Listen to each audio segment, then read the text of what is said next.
How do you differentiate yourself in a crowded market? We're going to cover that and so much more on this edition of the Inside BS Show. Hey now, I'm Dave Lorenzo. I'm the godfather of growth. And on today's show, we're talking about differentiating yourself in a crowded market, specifically real estate here in South Florida. There's over 19,000 people selling residential real estate between the Keys and Palm Beach. We've got somebody who's really special with us today, and we're going to talk about how to differentiate yourself.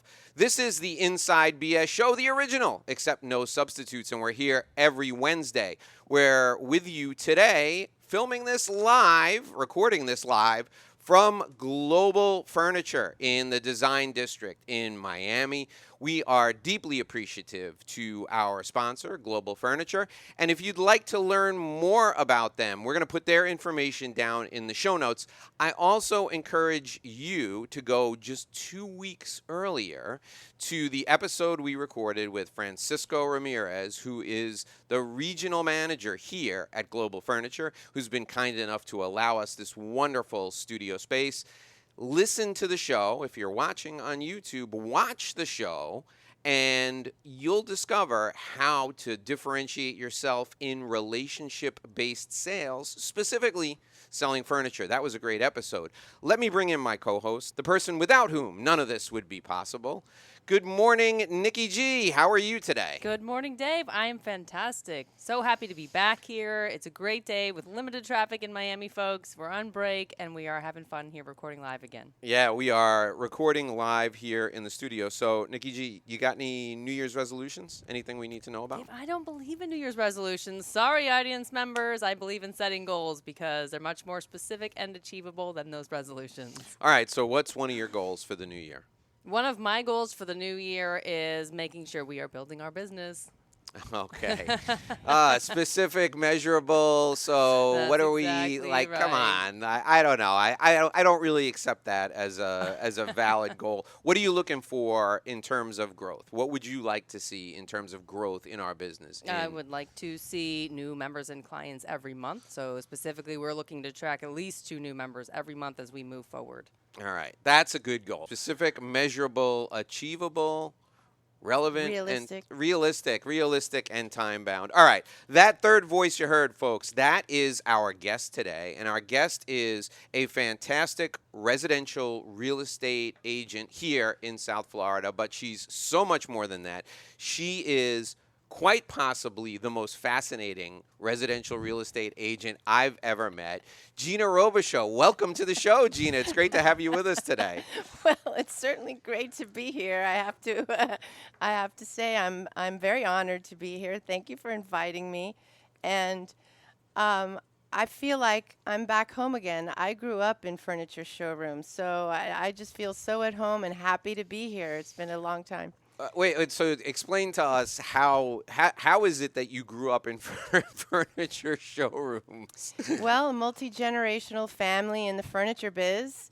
My grandparents made it down here in the 30s. They started a furniture business in New York that came to Florida. Wow. And it exploded after World War II. That's when South Florida saw a massive population growth. Comparable to what we've just experienced. And what happens when you build houses? Well, you need furniture. Okay. So you grew up in furniture showrooms. I also want to talk about some of the things you did that make you so fascinating to me. Let's start with rowing. So tell me about rowing, because I found some stuff about you online and rowing, so I want to hear all about that. So you're quite the athlete. Well, as my coach would say, I was an athlete. But yes, rowing is truly a magnificent sport. You either love it or you hate it. You have to be all in, and I just loved it. It was a spiritual experience for me because it really represented physically that the sum of the whole is greater than the sum of its parts. And I was very lucky at the time.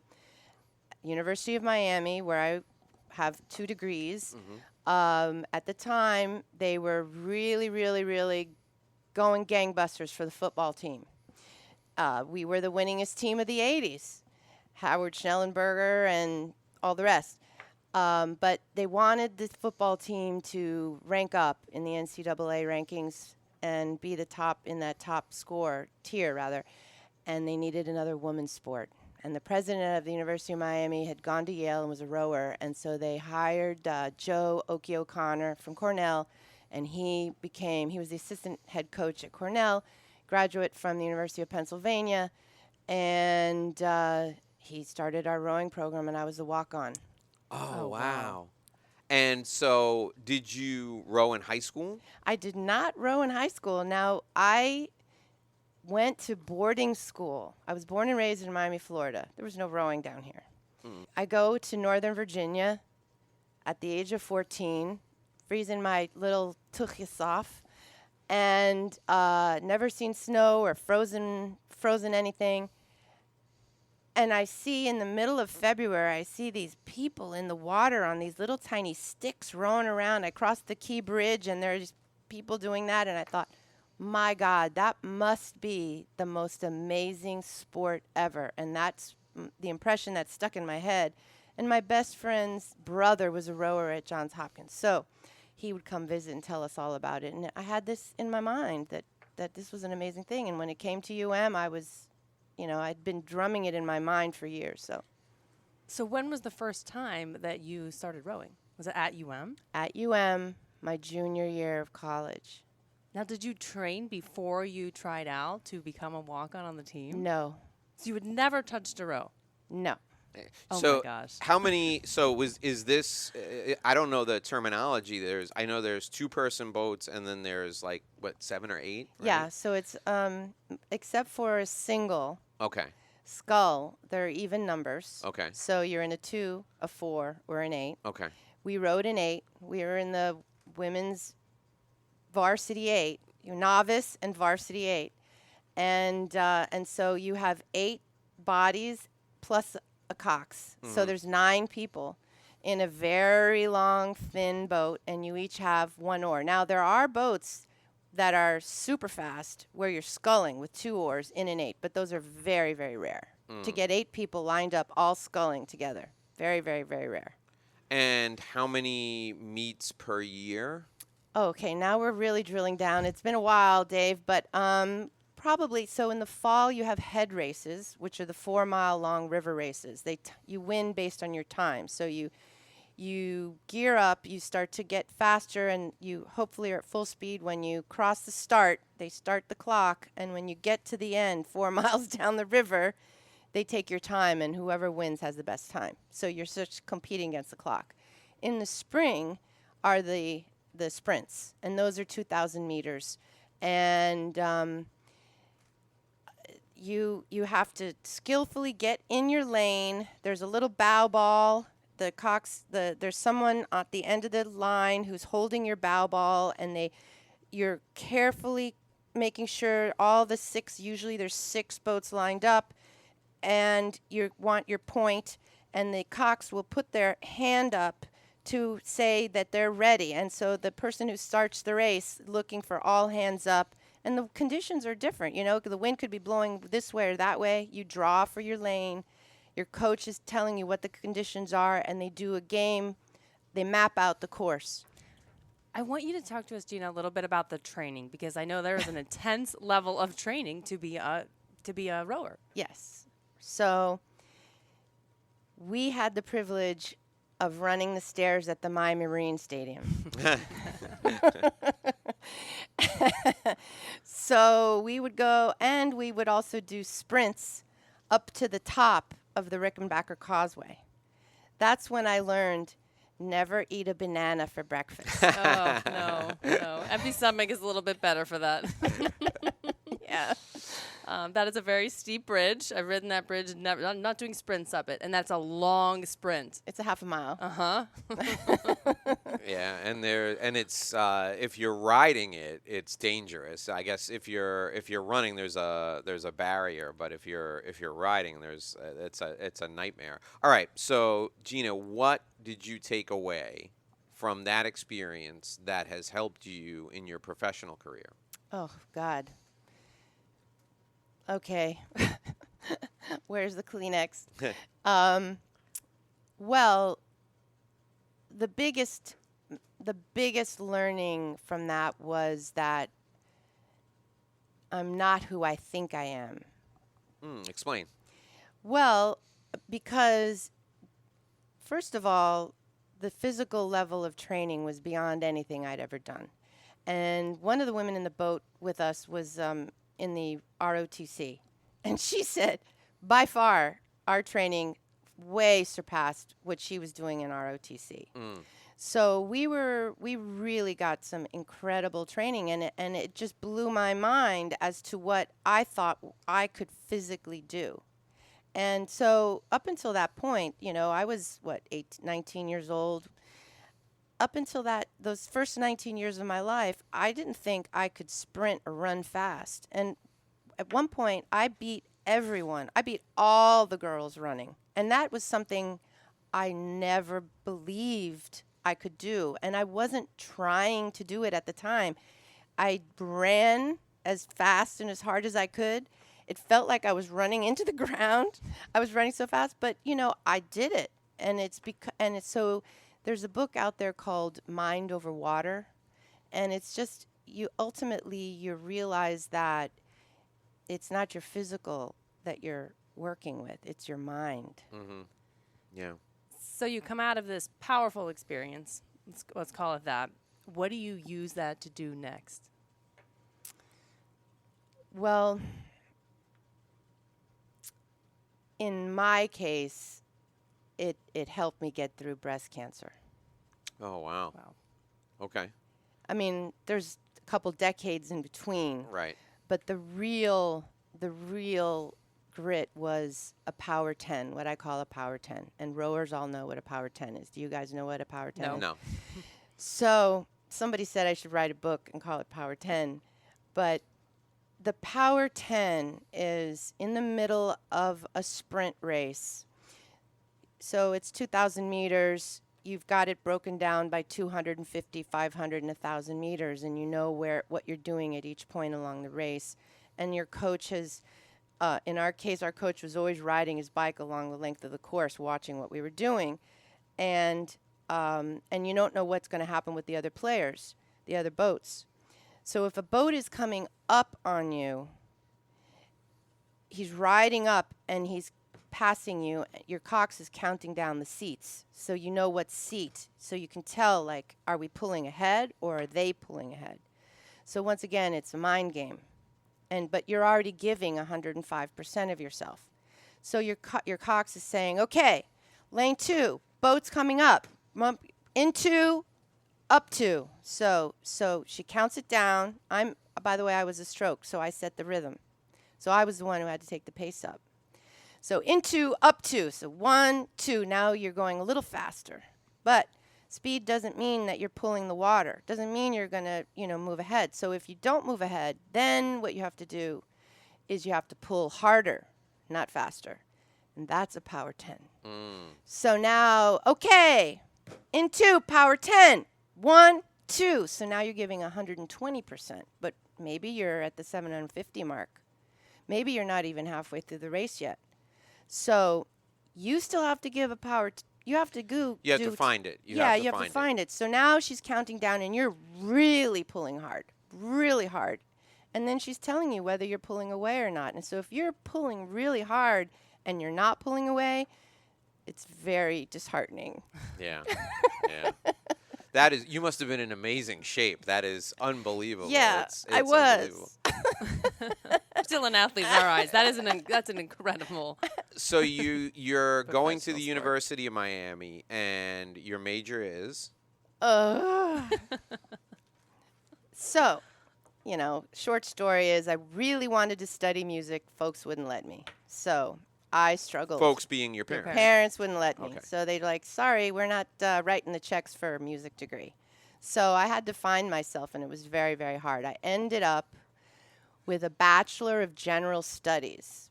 Okay. Because they make fun of people with but it's called a liberal arts degree now. Right. And in fact, my husband was like, because I told him what the courses I took. You had to take 12 credits of 300 level or higher in 4 different areas. So one of the classes I took, which I love, was History of Florida. My husband was like, what do you do with History of Florida? Like, well, people enjoy knowing facts about Florida. So anyway, Bachelor of General Studies. So Ponce de Leon and that sort of thing. Yeah, I'm with you. I Okay. think I heard some of this in your conversation earlier today. Why you know so much about different areas of Miami. So that degree is still paying dividends. Well, it works when you're a realtor also, and people want to know things. And Dr. Paul George was my professor in college, and he's a famous Miami. He started his walking tours with our class at because he took us on tours. So let me ask you this, Gina. So you're studying at the University of Miami and you're getting this general's degree. They have an incredible music program. Were you taking music classes there? I was running across campus and I was singing in the choir.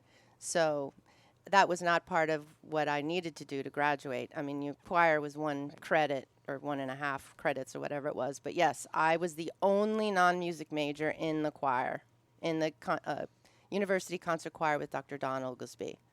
And now, did your parents know that you were taking the music classes, or you were? I think so. Because I don't remember exactly, but it didn't affect my grades. Did you know then, that you had a talent for, and we're getting somewhere here with these questions. Did you know then that you had a real talent in singing? Not really. I didn't really take it into. I was overcoming so much because they weren't on board with the rowing either. Oh, they weren't into the rowing either. Wow. Okay. So the rowing, singing, the whole while both of those things are physical. Both of those things are, your body is your instrument. Your body is your entire toolkit for both of those things.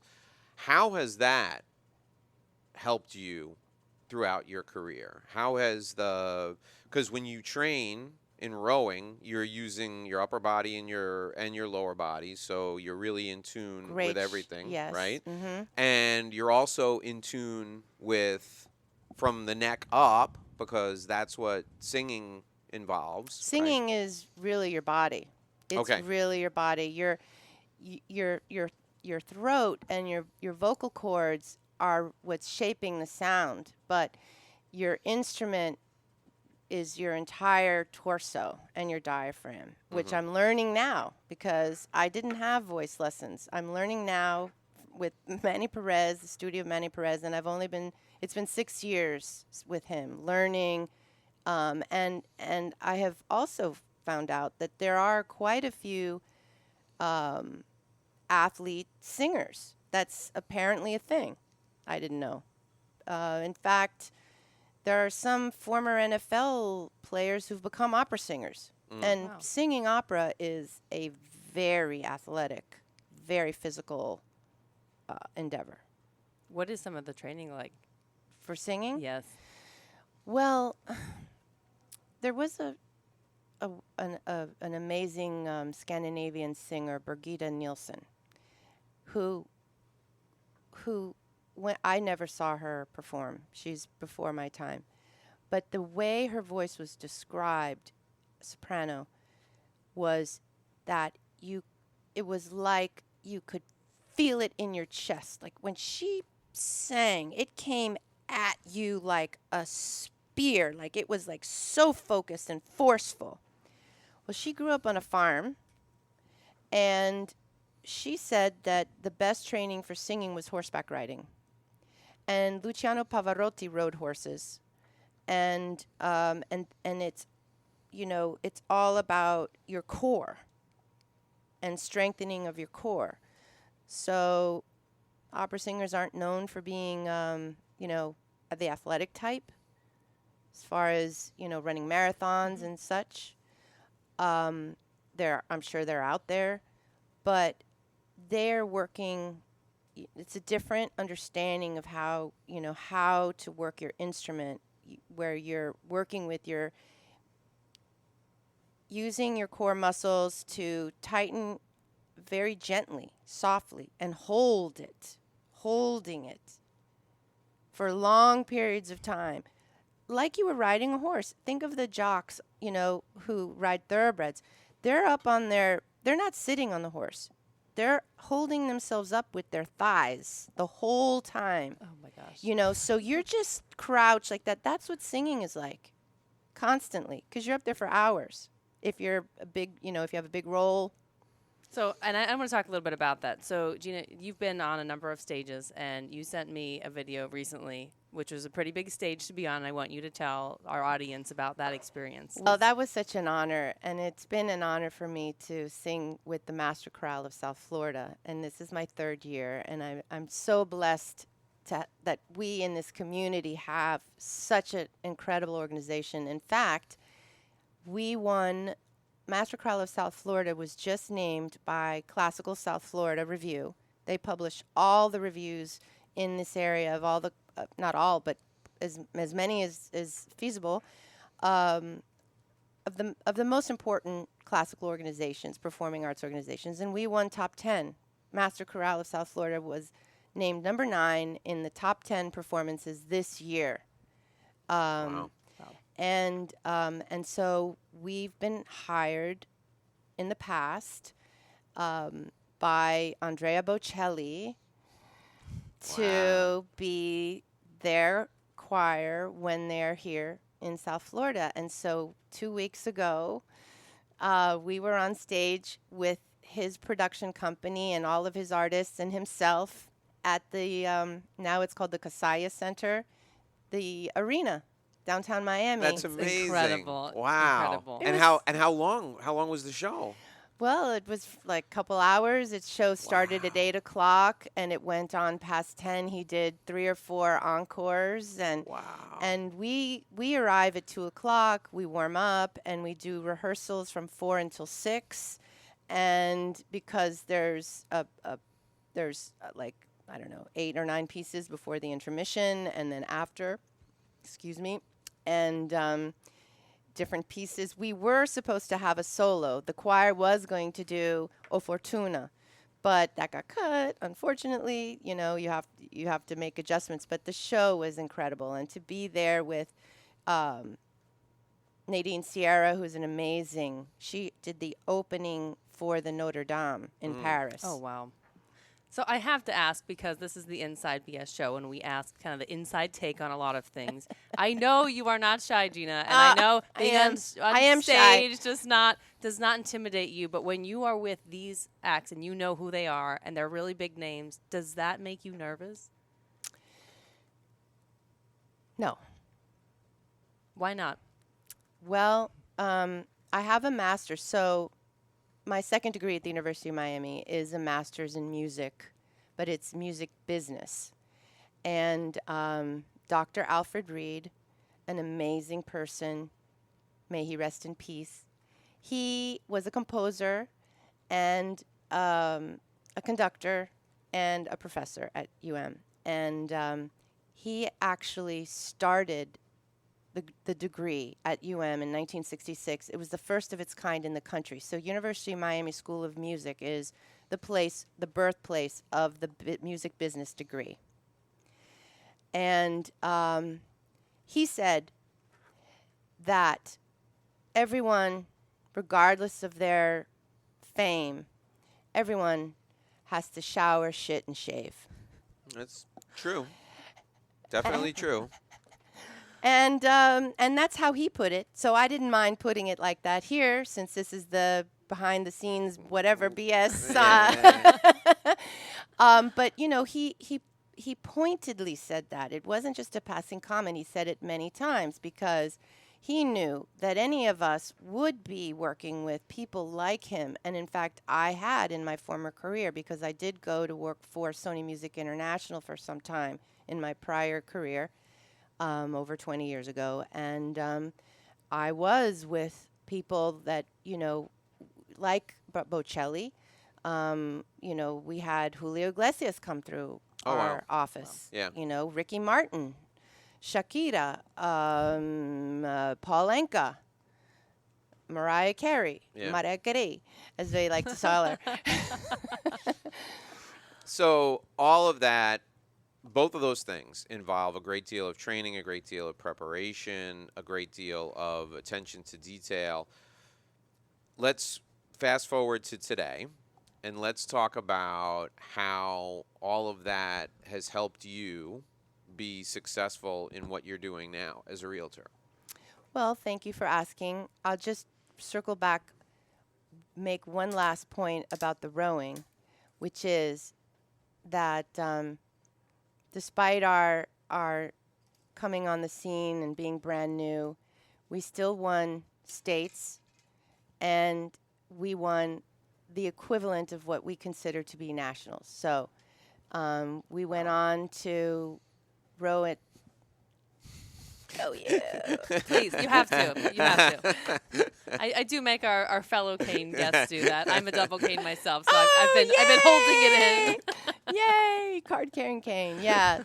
So we used to say you can't row through a hurricane, and that's what they, that's the terminology when, if someone passes you, it's they're rowing through you, and can't row through a hurricane. So we went on to Philadelphia, and we beat out, in 3 days of racing, we beat out 44 other schools, and we Wow. won the title. And, Wow. we took home in rowing, the other thing, because it was, for a long time, it was a men's sport. And the tradition was that if you beat out the other boat, they had to give you their shirt. So the women would often wear a couple different shirts because somebody would have to take their shirt off. And I came home with a lot of shirts. Aw, That's awesome. That's awesome. But so how do I use that in my career today? Well, I guess it's a lot of attention to detail, and I don't let anything get by me. Sometimes it's a lot of heavy lifting because in real estate there's a lot of details, and the details are growing. A lot of juggling of things, because we're handling a person's life in the most vulnerable moment. And so we have to really notice what they're going through. Not just, we're not just, putting them in a moving truck and taking them on. So we pay attention to everything. Yeah. How did you get into real estate? Why real estate? Well, as one architect said, he told me I'm an architect junkie. So I love architecture, and I love interior design. And I fell into real estate. It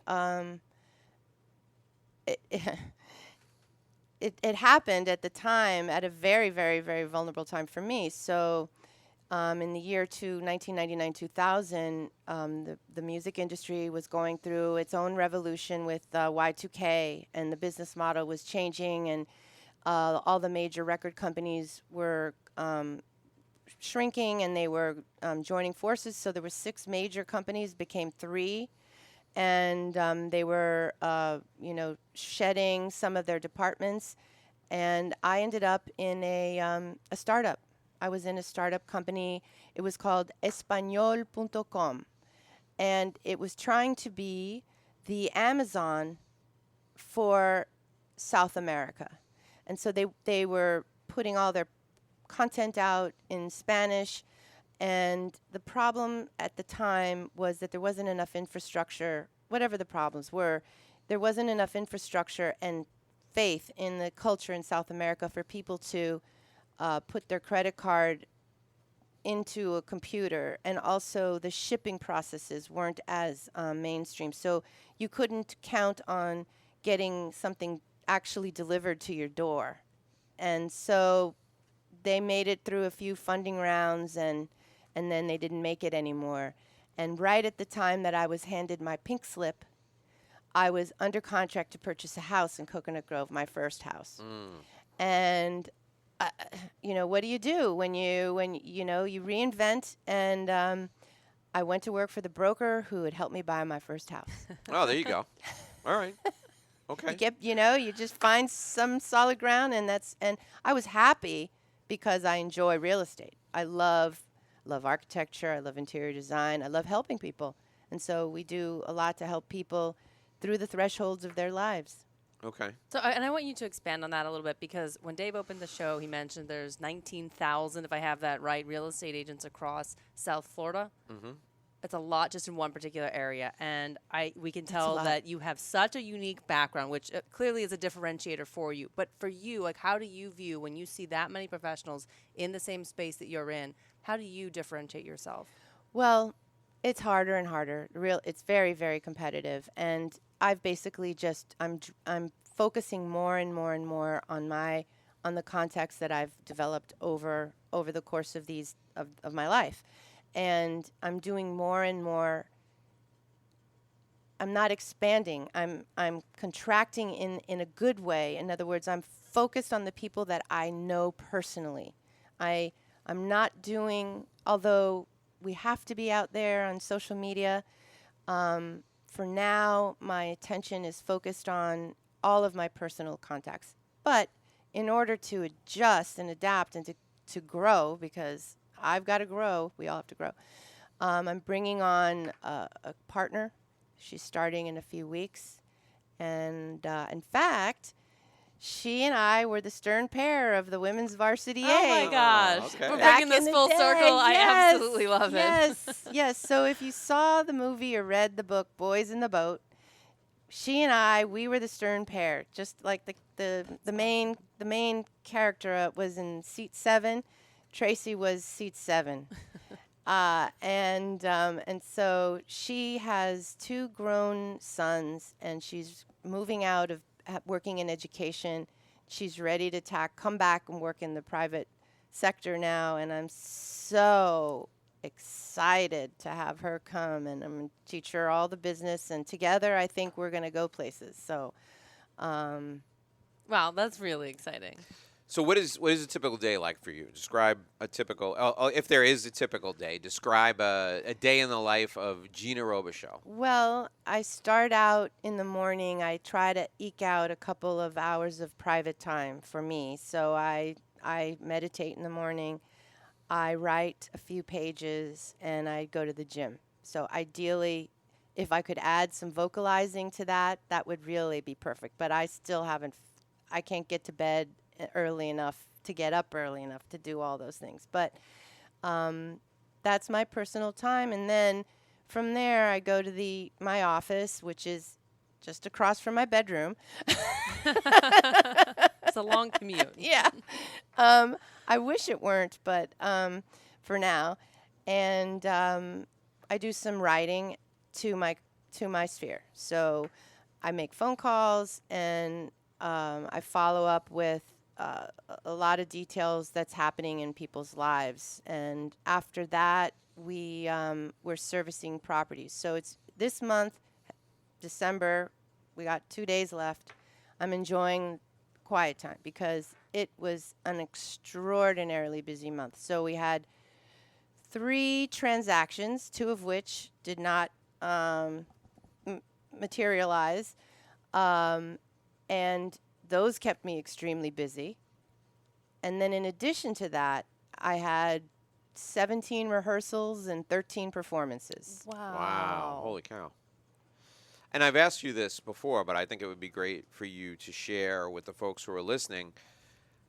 How do you make sure that your voice is always tip top? Because I know today we're doing 3 interviews today. By the end of the day today, my voice will be shot, and I'm only speaking a third of the time here. You have to sing for 2 hours in a show, 2.5 hours in a show, and you just said you did, like for that show you just were talking about, you did 2.5 hours of rehearsal before the 2 hours. So how do you keep your voice in tip-top shape?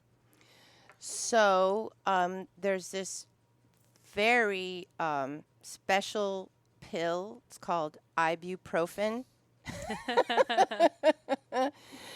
When the stock value of my voice goes up, we take an ibuprofen at night. I don't like to take that on an ongoing basis, but during performance week and rehearsal week, because the week of a performance, we're also rehearsing every night before the performance. So, and for a few hours, 3 hours every night, and then the performance. So the last thing I do at night before I go to bed is I'll take an ibuprofen with a glass of ice-filled water, and I drink the cold water, and then I don't speak anymore. So you have to do vocal rest. When you know you're going to be using your voice a lot, you have to not speak. It's very hard.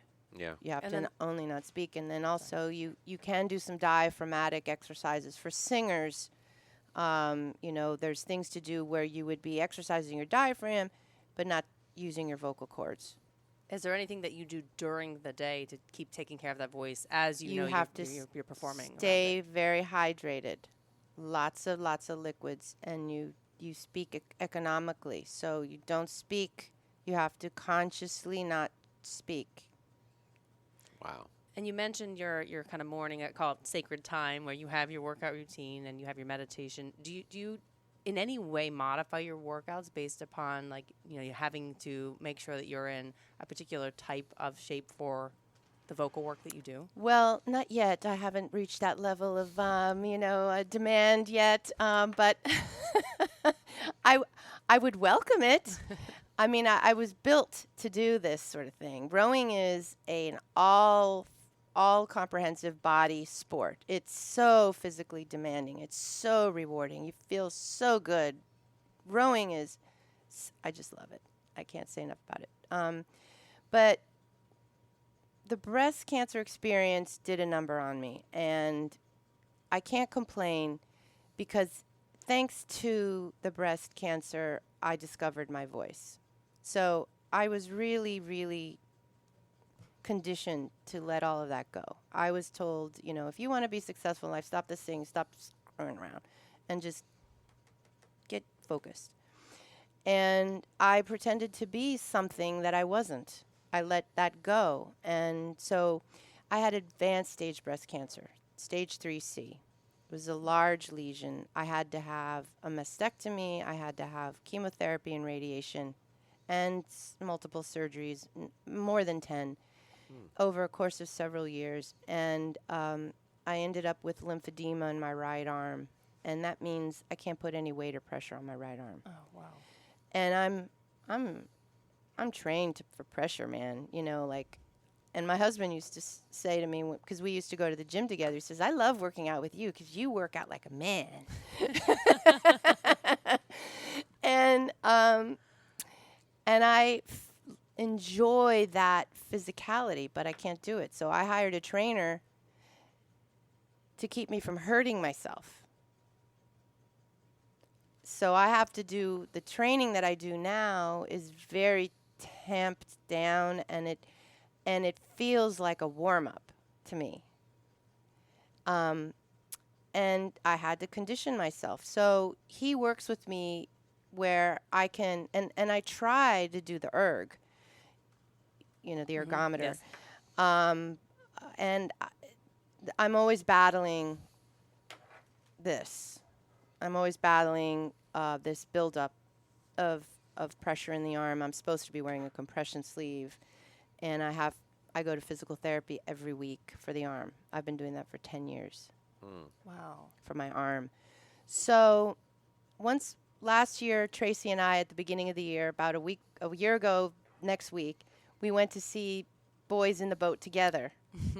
And after that movie, I was like, I'm getting a boat. I'm going out there. I'm like, I want to do this.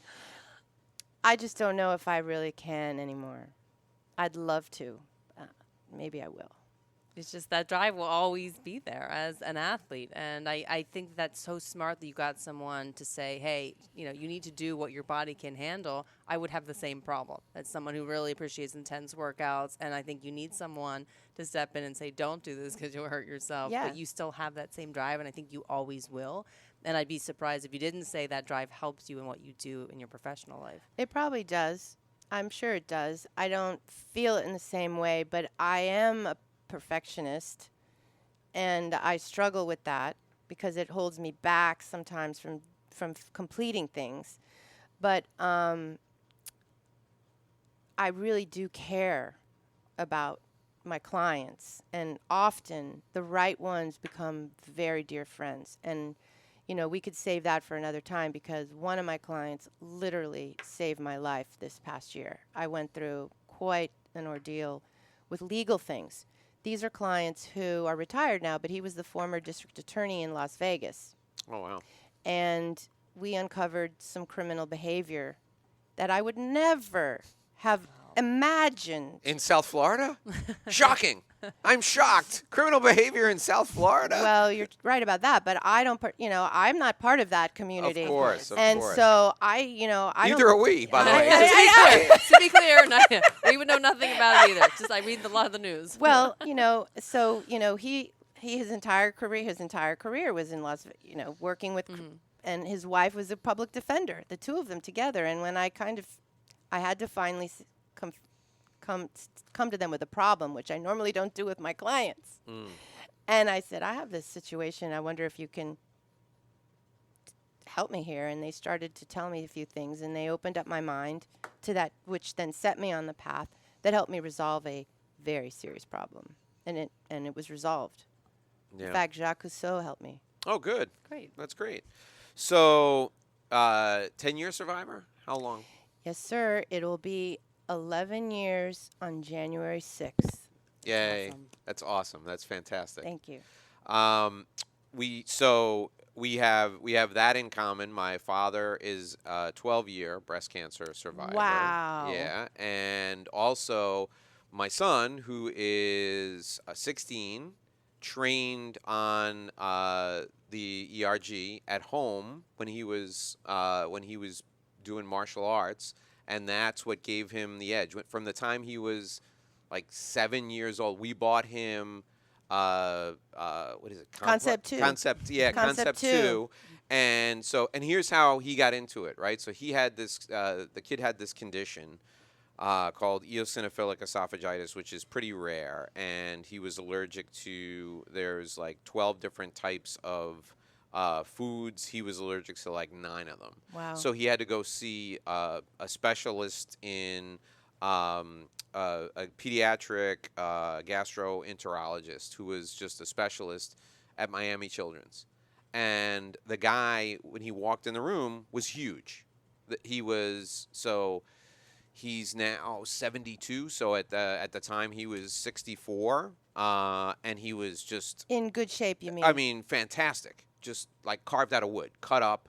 Probably 6'2", but bulked up. Fit. Yeah, his arms were like my legs, and so we're meeting with this doctor, and it's an incredibly stressful thing. This is a situation where this guy, he diagnosed my son, and he's like one of the only people in South Florida who's a specialist in this particular condition.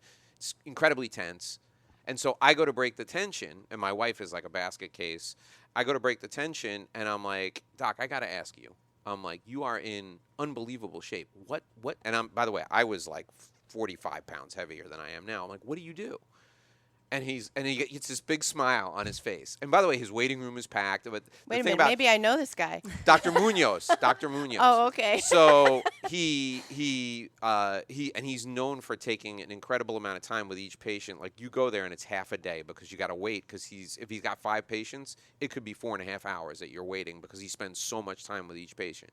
He gets this big smile on his face, and he says, since I was 21 years old, I've been rowing, and that's what got me in this shape. And my kid was into sports, and he's asking my son, what you into? And my son's telling him about martial arts, and he was decent at martial arts.